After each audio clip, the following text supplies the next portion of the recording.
Hello everyone, मैं मुकेश कुमार तिवारी आप लोगों के सामने एक नया केमिस्ट्री का जो सैंपल पेपर है उसमें जो सेक्शन ए के जो क्वेश्चन हैं 1 से 16 तक के उसको हम लोग इस वीडियो में देखेंगे। चलिए स्टार्ट करते हैं। आप देख सकते हैं पहला क्वेश्चन हमारा स्क्रीन पर दिखाई दे रहा है कि which of the following relation is incorrect. मतलब हमें बताना है कि इसमें से कौन सा इनकरेक्ट है। ठीक है, तो आपको पता होगा कि आपने एक फार्मूला पढ़ा होगा कंडक्टिविटी, दैट इज जिसको हम के से दिखाते हैं, और एक होता है कंडक्टेंस जिसको जी से दिखाते हैं, और एक होता है सेल कांस्टेंट जिसको हम एल अपान ए से दिखाते हैं। यानी conductivity is equal to conductance into cell constant. अगर हम यहाँ पर G की वैल्यू निकालें, ठीक है, G की वैल्यू अगर हम लोग यहाँ पर फाइंड आउट करते हैं तो G इज इक्वल टू हो जाएगा क्या, यहाँ पे हो जाएगा G is equal to K into A upon L. ये करेक्ट हो जाएगा, यानी उसी इक्वेशन को हम लोग इस तरीके से दिखा सकते हैं। लेकिन क्वेश्चन में हमें इनकरेक्ट पूछ रहा है, तो आप देखिए ये वाला करेक्ट है, ये वाला जो है ये G is equal to K into L अपान ए, ये जो है ये इनकरेक्ट होगा। ठीक है, ये तो इक्वेशन आपने पढ़ा होगा मोलर कंडक्टिविटी में होता है, और ये वाला भी जो इक्वेशन है, ठीक है, यानी उस हिसाब से सेकेंड वाला जो ऑप्शन है ये हमारा, यहाँ पे सेकेंड वाला जो ऑप्शन है वो राइट, यहाँ पर सही ऑप्शन होगा। ठीक है, अब हम लोग अगले क्वेश्चन की तरफ चलते हैं। अगला क्वेश्चन हमारा क्या है, क्वेश्चन नंबर दिया है सेकंड नंबर पे। सेकंड नंबर क्वेश्चन आप देख सकते हो कि a compound A undergoes the formation of cyanohydrin which on hydrolysis gives lactic acid, जिसका फार्मूला क्वेश्चन में दिया है देयरफॉर कंपाउंड ए इज। ठीक है, आप देख सकते हो ये जो लैक्टिक एसिड बन रहा है ये लैक्टिक एसिड साइनोहाइड्रीन से बना है। तो वो कौन से साइनोहाइड्रीन से बना हुआ है, तो इसका एक क्लू आप बता सकते हो, ये जो COOH कार्बोक्सिलिक ग्रुप है ये आया होगा ऐसे CH3CH और CH के ऊपर OH और CH के आगे CN, यानी इस CN को हाइड्रोलाइज करके लाया गया है। ठीक है, और इस तरह का जो साइनोहाइड्रीन है ये कहां पर बनता है, इस तरह का साइनोहाइड्रीन आपको मिलता है CH3CHO के केस में। ठीक है, CH3CHO के केस में ये हमें मिलता है, यानी ऑप्शन हमारा जो होगा वो acid aldehyde is the right option. ठीक है, अब हम लोग क्वेश्चन नंबर 3 पर चलते हैं। क्वेश्चन नंबर 3 हमारा क्या है, एसीटोन नहीं होगा, बेंजल्डिहाइड नहीं होगा, फॉर्मल्डिहाइड नहीं, acetaldehyde is the right option यहाँ पर होगा। अब क्वेश्चन नंबर 3 पर हम लोग चलते हैं। पूछ रहा है कि deficiency of which of the following vitamin causes pernicious anaemia.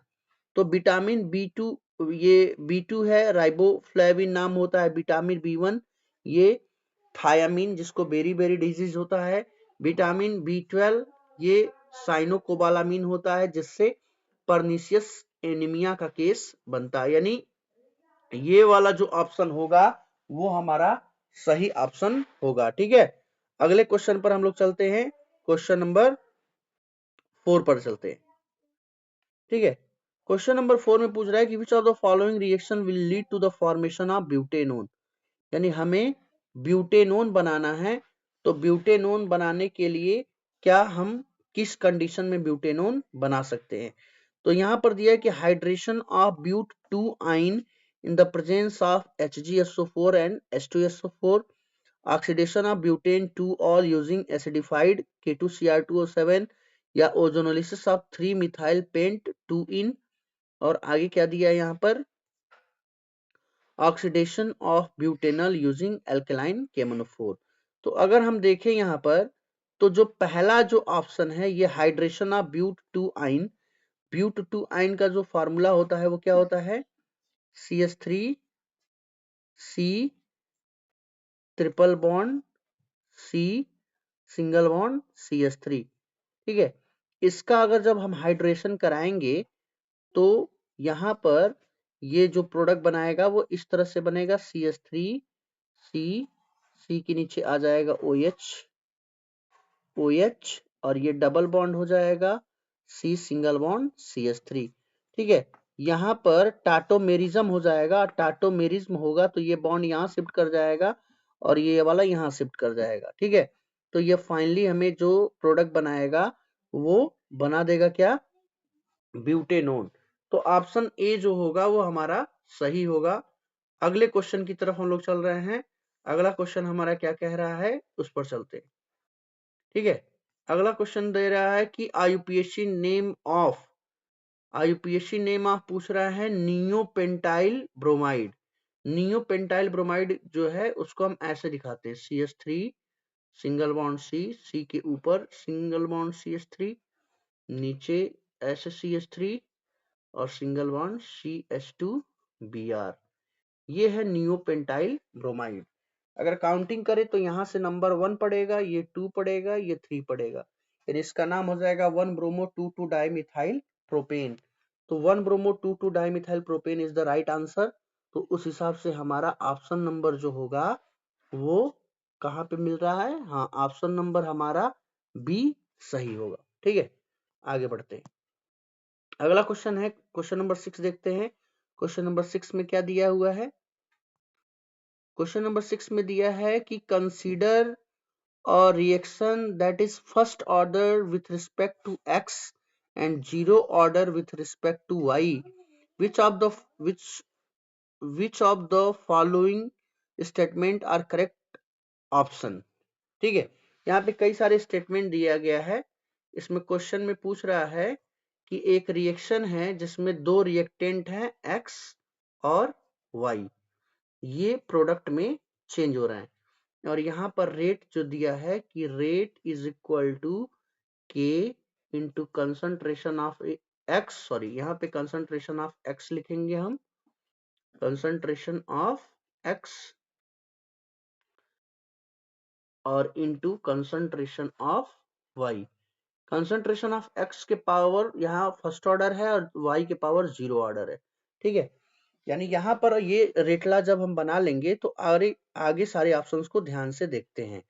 पहला ऑप्शन दिया है कि the rate depends on the concentration of X. ठीक है, क्योंकि यहाँ पर एक्स फर्स्ट ऑर्डर में एक्स का कंसंट्रेशन बदलेगा, रेट ऑफ रिएक्शन बदल जाएगा। सेकंड ऑप्शन कह रहा है the rate depends on the concentration of Y.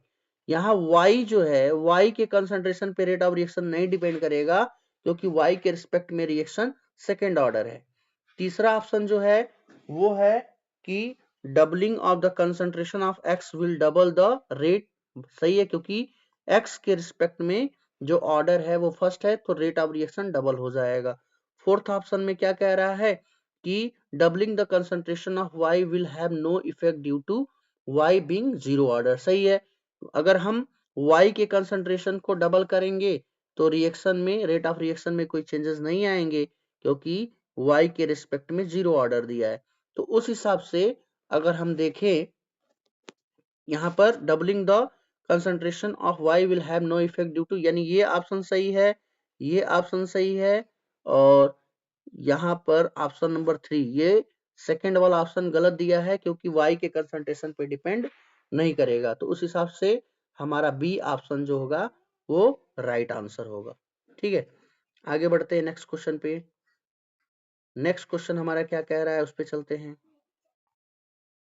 7th number का क्वेश्चन दिया है, आप 7 नंबर क्वेश्चन पढ़ सकते हैं।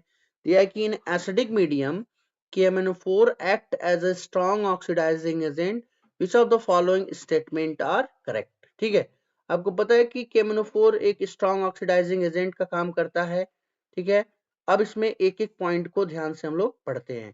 पहला पॉइंट क्या कह रहा है कि KMnO4 gets reduce during the reaction. ठीक है, ऑक्सीडाइजिंग एजेंट वो होते हैं जो दूसरे का ऑक्सीडेशन करते हैं और अपना रिडक्शन करते हैं, यानी ये ऑप्शन सही है। दूसरा क्या दिया है कि 1 molecule of KMnO4 gains 5 electron in acidic medium, तो ये भी बात सही है। आपने बहुत सारे रिएक्शन ऐसे बैलेंस किया होगा MnO4 minus plus 8H plus plus 5 electron, और ये चेंज होता है किसमें, Mn2 प्लस में प्लस 4H2O में। इस तरह से आपने बैलेंस किया होगा, तो यहाँ पे 5 इलेक्ट्रॉन गेन हो रहा है, यानी ये भी बात क्या है, सही है। अगला क्या कह रहा है कि KMnO4 act as a reducing agent in acidic medium. अभी ऊपर ये ऑक्सीडाइजिंग एजेंट की तरह काम कर रहा है, और यहाँ स्टेटमेंट दिया है कि रिड्यूसिंग एजेंट की तरह, तो यानी ये ऑप्शन गलत है। अगला है कि the oxidation state of Mn in KMnO4 changes from +7 to +2 in acidic medium, यानी ये भी बात सही है। तो अगर हम सारे पॉइंट्स को ध्यान से देखें तो पहला ऑप्शन सही है, दूसरा सही है, चौथा सही है, बट जो तीसरा है वो क्या है, गलत है। यानी यहाँ पर भी 1, 2 एंड 4 वनली सही होगा। ठीक है, नेक्स्ट अगले क्वेश्चन पे चलते हैं। अब अगला जो हमारा नेक्स्ट पीडीएफ है, अगले पीडीएफ पे चलते हैं। हमारा जो अगला पीडीएफ दिया है, हाँ, ये हमारा अगला पीडीएफ आ गया है, अगला पेज आ गया है। इसमें आपको मैच द फॉलोइंग कह रहा है, कॉलम ए और कॉलम बी को मैच कराना है। ठीक है, कॉलम ए और कॉलम बी को हमें मैच करना है। आप देख सकते हैं, एक एक चीजों को हम लोग ध्यान से पहले देखेंगे। ठीक है, दिया है कि osmotic pressure, relative lowering of vapour pressure, Henry law और एलिवेशन इन बॉइलिंग पॉइंट। आप देख सकते हो ऑस्मोटिक प्रेशर को हम लोग किससे दिखाते हैं, पाई से दिखाते हैं, यानी pi is equal to ICRT। ये ऑप्शन सही जाएगा ए के लिए, यानी ए के लिए फोर्थ होगा। B, B relative lowering of vapour pressure, relative lowering of vapour pressure ये है delta P upon PA is equal to zeta B, B का सेकेंड हो जाएगा। हेनरी लॉ ये पहला नंबर हो जाएगा, और एलिवेशन इन बॉइलिंग पॉइंट तीसरा नंबर हो जाएगा। यानी ए का चौथा, बी का दूसरा, और सी का यहाँ पर सी का हो जाएगा पहला। ठीक है, तो उस हिसाब से ऑप्शन डी जो होगा वो हमारा राइट आंसर होगा। ठीक है, नेक्स्ट अगले क्वेश्चन पे चलते हैं। अगला क्वेश्चन क्या कह रहा है भाई, अगले क्वेश्चन में कह रहा है कि arrange the following compound increasing order of boiling point. आपको कुछ कंपाउंड दिए गए हैं, इनको आपको बॉइलिंग पॉइंट के ऑर्डर में रखना है। एक दिया है प्रोपेन 1 ऑल, एक दिया है ब्यूटेन 1 ऑल, एक दिया है ब्यूटेन 2 ऑल, और एक दिया है पेंटेन 1 ऑल। तो अगर देखें तो सबसे ज्यादा बॉइलिंग पॉइंट पेंटेन 1 ऑल का होगा, उसके बाद ब्यूटेन ब्यूटेन 1 ऑल का होगा। ठीक है, उसके बाद ब्यूटेन 2 ऑल का हो जाएगा, और लास्ट में प्रोपेन 1 ऑल का हो जाएगा। यानी ऑप्शन नंबर यहाँ पर जो इंक्रीजिंग ऑर्डर में रखना है, तो यहाँ पर आप देख सकते हो, यहाँ पर नहीं, ब्यूटेन पेंटेन 1, यहाँ पर ऑप्शन नंबर ये वाला होगा, ऑप्शन नंबर ये pentane 1 all, butane 1 all, butane 2 all और प्रोपेन 1, यानी ऑप्शन ए सही होगा यहाँ पर। ठीक है, यहाँ पे गलती से यहाँ डी लगाया गया है जो गलत है। ठीक है, आगे बढ़ते हैं, ऑप्शन यहाँ ए सही होगा। नेक्स्ट क्वेश्चन, अगले क्वेश्चन पे चलते हैं। आप देख सकते हो यहाँ पे कुछ ग्राफ प्लॉट किया गया है, और इस ग्राफ से हमें बताना है कि कौन कौन सा ग्राफ जीरो ऑर्डर के लिए है। ठीक है, आप देख सकते हो कि ग्राफ से अगर हमें ऑर्डर बताना हो, तो यहाँ पर पहले वाले ग्राफ में थोड़ा सा ये मिस्टेक है, ये जो नीचे की तरफ आया है ये गलत है। ठीक है, ये सीधा स्ट्रेट एक हॉरिजेंटल लाइन होगा ग्राफ का, यानी ऐसे होगा, ये एकदम स्ट्रेट होगा। तो rate versus time, time change हो रहा है बट रेट में कोई चेंजेस नहीं आ रहा है। तो जब टाइम चेंज हो रेट न बदले, तो ऐसा रिएक्शन जीरो ऑर्डर के लिए होता है, यानी जीरो ऑर्डर का ग्राफ हमें साफ दिखाई दे रहा है। ठीक है, ये वाला जो ग्राफ है ये हमें कंसंट्रेशन वर्सेस टाइम, यानी कंसंट्रेशन जैसे जैसे टाइम बदल रहा है तो कंसंट्रेशन भी बदल रहा है, तो ये फर्स्ट ऑर्डर का केस होगा, क्योंकि यहाँ पर जीरो ऑर्डर नहीं बन रहा। यहाँ पर कह रहा है कि रिएक्शन रेट और टाइम के बीच में ग्राफ प्लॉट किया गया है, ये रिएक्शन रेट और टाइम के बीच में। तो आप देख सकते हो साफ कि यहाँ पर जैसे जैसे टाइम बदल रहा है रेट ऑफ रिएक्शन भी बदल जा रहा है, यानी ये जीरो ऑर्डर का ग्राफ नहीं होगा। ये कंसंट्रेशन वर्सेस टाइम का ये जो ग्राफ दिया गया है, जिसमें स्लोप -k करके दिया है, तो ये हमारा जीरो ऑर्डर का ग्राफ होगा, क्योंकि एक इक्वेशन आपने पढ़ा होगा concentration of A is equal to minus KT plus concentration of A not. इसमें ये y एक्सिस पे चला जाएगा और ये हमारा स्लोप हो जाएगा और ये हमारा x एक्सिस पे हो जाएगा, यानी concentration versus time graph plot करेंगे तो ये जीरो ऑर्डर के लिए आएगा। तो इस हिसाब से ग्राफ के पॉइंट ऑफ व्यू से अगर हम बात करें तो यहाँ पर हमारा जो ऑप्शन होगा ए और डी, यानी ऑप्शन नंबर डी सही होगा। क्लियर है? नेक्स्ट अगले क्वेश्चन पे चलते हैं। अगला क्वेश्चन क्या कह रहा है? अगला क्वेश्चन है कि a mixture of benzaldehyde and formaldehyde, benzaldehyde और फॉर्मेल्डिहाइड का मिक्सचर दिया गया है और on heating with aqueous NaOH solution gives. देखिए यहाँ पे रिएक्शन इसके बीच में कराया जा रहा है। ये बेंजल्डिहाइड है और इसका रिएक्शन कराया जा रहा है किसके साथ? फॉर्मेल्डिहाइड के साथ। ठीक है, कंडीशन क्या दिया है भाई? NaOH, NaOH एक्वस है। हमें बनाना क्या है? देखिए ये दोनों के दोनों ऐसे, ये एरोमेटिक एल्डिहाइड है, ये एलिफेटिक एल्डिहाइड है। एक जो एल्डिहाइड है ये रिड्यूस होकर एल्कोहल बनाएगा, यानी एक बनाएगा बेंजाइल एल्कोहल जो बेंजल्डिहाइड से बनेगा ऐसे, और एक जो बनेगा वो सोडियम फॉर्मेट बनेगा। ये कैनिजारो रिएक्शन का एग्जांपल है। ठीक है, यानी उस हिसाब से अगर हम ऑप्शन देखें तो ऑप्शन हमारा कौन सा? ये वाला जिसमें बेंजाइल अल्कोहल और सोडियम फॉर्मेट बन रहा है, यानी ऑप्शन बी सही होगा। क्योंकि यहाँ पे बेंजाइल अल्कोहल मिथाइल अल्कोहल ये गलत हो जाएगा, सोडियम बेंजोएट मिथाइल अल्कोहल ये भी गलत हो जाएगा, ये भी गलत, यानी ये बी वाला ऑप्शन हमारा सही होगा। नेक्स्ट अगले क्वेश्चन पे चलते हैं। अगला क्वेश्चन हमारा क्या कह रहा है भाई? अगला क्वेश्चन क्या है? The radius of La3+ is 1.06 angstrom, which of the following given value will be closest to the radius of Lu3+?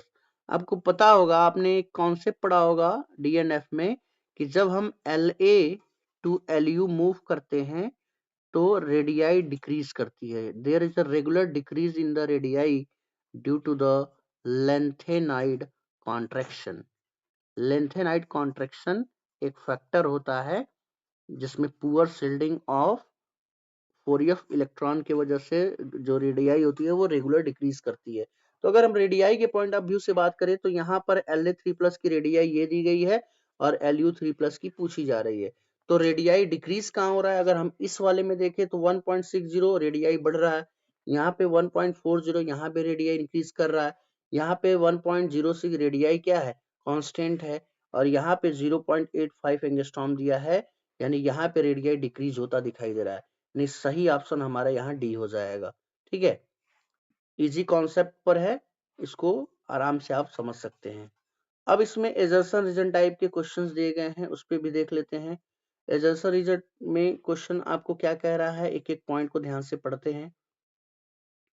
यहाँ पे देखिए दिया है 13 नंबर में कि ब्रोमोबेंजीन, ये ब्रोमोबेंजीन है, react with magnesium in dry ether to form Grignard agent. ठीक है, ब्रोमोबेंजीन मान लीजिए, ये बेंजीन रिंग पर Br ले लीजिए और इसका रिएक्शन करा दीजिए मैग्नीशियम के साथ in the presence of dry ether, तो ये क्या बना लेगा? ये बना लेगा फेनिल मैग्नीशियम ब्रोमाइड, ऐसे MgBr। फेनिल मैग्नीशियम ब्रोमाइड यानी ये ग्रिग्नार एजेंट बना रहा है, यानी ऑप्शन ये जो स्टेटमेंट है वो हमारा सही है। अगला कह रहा है कि aryl halide are generally inert towards the Grignard formation, यानी अभी ऊपर ब्रोमोबेंजीन से ग्रिग्नार एजेंट बना रहा है और नीचे कह रहा है कि ये इनर्ट होता है, ग्रिग्नार एजेंट नहीं बनाता है। तो उस हिसाब से अगर हम देखें तो हमारा ये जो स्टेटमेंट है एजर्सन वो सही है, बट आर जो है वो फॉल्स है, तो इसके लिए सी वाला सही होगा। अगला देखते हैं, कह रहा है कि एजर्सन में 14 नंबर में दिया है कि benzoic acid is less acidic then formic acid. ठीक है, बेंजोइक एसिड एक एरोमेटिक एसिड है, फॉर्मिक एसिड एक एलिफेटिक कार्बोक्सिलिक एसिड है, दोनों में ज्यादा एसिडिक एलिफेटिक वाला होगा, नो डाउट, ये बात स्टेटमेंट सही है। अगला कह रहा है कि phenyl group in benzoic acid show electron donating resonance.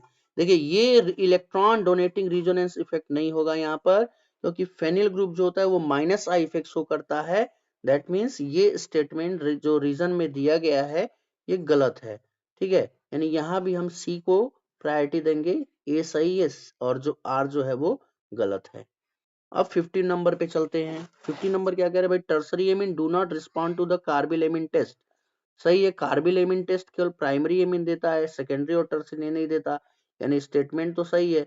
अब रीजन क्या कह रहा है, the carbyl test the carbylamine test require at least one hydrogen attached to the nitrogen atom। देखिए यहाँ पे ऐसा कोई कंडीशन नहीं है कि कार्बिलेमिन टेस्ट वही देगा जहां पे नाइट्रोजन के साथ एक हाइड्रोजन जुड़ा हो, ठीक है। क्योंकि अगर एक हाइड्रोजन नाइट्रोजन से जुड़ा हो तो सेकेंडरी एमीन का केस बनेगा, यानी रीजन यहाँ भी गलत है। तो उस हिसाब से ये एजर्सन सही है, रीजन गलत है, तो ऑप्शन सी यहाँ भी चलेंगे। अब अगला जो दिया है कि chromophore is coloured compound, chromophore coloured होता है, आप सभी को पता है, लेकिन रीजन दिया है it arises due to DD transition. नहीं, यहाँ डीडी ट्रांजिशन नहीं होता है, यहाँ पर क्या होता है, यहाँ पर चार्ज ट्रांसफर स्पेक्ट्रा होता है, सीटीएस। और इस सीटीएस को दो फॉर्म में हम पढ़ते हैं, एक होता है ligand to metal charge transfer और एक होता है metal to ligand charge transfer. तो KMnO4 के केस में ये वाला सीटीएस हो रहा है, ठीक है, ligand to metal charge transfer. तो उस हिसाब से ये जो रीजन दिया है ना वो रीजन गलत है, डीडी ट्रांजिशन का केस नहीं होगा, क्योंकि यहाँ पे Mn का ऑक्सीडेशन स्टेट +7 आता है और डी में एक भी इलेक्ट्रॉन नहीं होगा, अनपेयर्ड इलेक्ट्रॉन यहाँ 0 है, तो डीडी ट्रांजिशन का केस ही नहीं होगा। तो रीजन जो है गलत है, एजर्सन जो है वो सही है, यानी यहाँ भी सी नंबर होगा। सो आई होप आप सभी लोगों को ये जो सेक्शन ए के क्वेश्चन 1 से 16 तक थे वो आपको समझ में आएंगे, और अपने अगले वीडियो में हम अगले टॉपिक के बारे में, अगले क्वेश्चंस के बारे में डिस्कस करेंगे। Thank you.